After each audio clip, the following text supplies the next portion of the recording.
Sir আমি পশ্চিম মিদনাপুরের ললাট থেকে বলছি। এটা হচ্ছে আমার বাদামের ক্ষেত।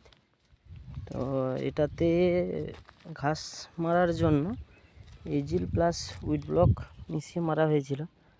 আজকে প্রায় 4-5 দিন মতো হয়ে গেল।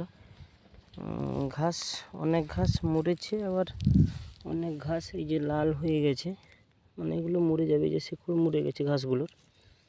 কিন্তু সমস্যা হচ্ছে স্যার, যেটা বাড়িটা পুরো হলদে হয়ে গেছে একদম। তো আমি চাইছি যে গাছটা আবার আগের মতো সবুজ হয়ে ফিরে আসুক।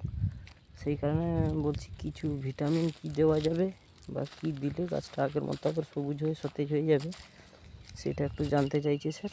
একটু জানালে ভালো হবে। এই যে সব গাছ হলদে ভাব হয়ে গেছে, পুরো বাড়িটা হলদে হয়ে গেছে। ঘাসগুলো অনেক মরে গেছে, আবার কিছু মরছে, আবার কিছু গাছের গোড়ায় যে পুচে মানে শেকড়টা নষ্ট হয়ে গেছে, এগুলো মরে যাবে সম্ভবত। আমি চাইছি কিছু ভিটামিন যদি দেওয়া যায়, কি দেওয়া যাবে একটু স্যার বলুন।